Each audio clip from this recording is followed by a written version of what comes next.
বিমানের জানালা দিয়ে দেখা যাচ্ছে নীল আকাশ, আর যাত্রীরা অধীর আগ্রহে সিট বেল্ট পরে বসেছিলেন মায়ামি যাওয়ার অপেক্ষায়। আর ঠিক তখনই বিমানের নিচ থেকে বেরিয়ে আসে কালো ধোঁয়া, আর প্রচণ্ড ধাক্কায় দুলে ওঠে বিমান। সঙ্গে সঙ্গে বিমানের ভেতরে শুরু হয় চিৎকার আর কান্নাকাটি।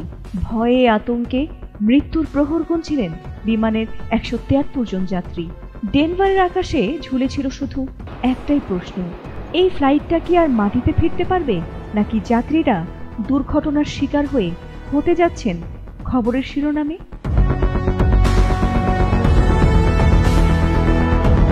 তবে এবার বোধহয় সৃষ্টিকর্তা সদয় হলেন তাদের প্রতি। রুদ্ধশ্বাস একটি ফ্লাইটের পর নিরাপদে অবতরণ করার পর যেন উল্লাসে মেতে উঠেছেন নতুন জীবন ফিরে পাওয়া এসব সৌভাগ্যবান যাত্রীরা। তবে এই ঘটনার ভিডিও সামাজিক মাধ্যমে ছড়িয়ে পড়লে নেটিজেনরা ছুড়ে দেন প্রশ্ন, কি হয়েছিল সেদিন? গত শনিবার ডেনভার আন্তর্জাতিক বিমানবন্দরে আমেরিকান এয়ারলাইন্সের বোয়িং 737 ম্যাক্স 8 বিমানটি রানওয়েতে মায়ামি যাওয়ার প্রস্তুতি নিচ্ছিল। তবে কিছুক্ষণের মধ্যেই এয়ার ট্রাফিক কন্ট্রোলার ককপিটে আগুন লাগার সতর্কবার্তা পাঠায়। এরপর সাইড গেট খুলে জরুরিভাবে নামিয়ে আনা হয়েছিল যাত্রীদের।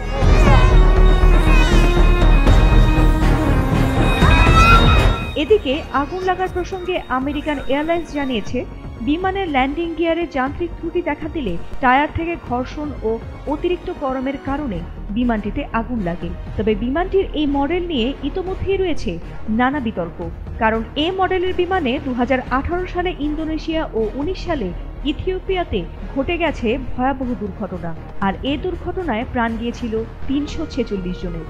তখন বিশ্বজুড়ে গ্রাউন্ড করা হয়েছিল বোয়িং ম্যাক্স সিরিজকে। তবে এবারের ঘটনায় আবারও নতুন করে প্রশ্ন উঠেছে, এত তদন্ত, এত প্রযুক্তির উন্নয়নের পরও বোয়িং কি সত্যিই নিরাপদ? কেন বারবার একই মডেলেই ঘটছে বড় বড় দুর্ঘটনা? যদিও ফেডারেল এভিয়েশন অ্যাডমিনিস্ট্রেশন ইতোমধ্যে সম্পূর্ণ তদন্ত শুরু করেছে বলে জানিয়েছে।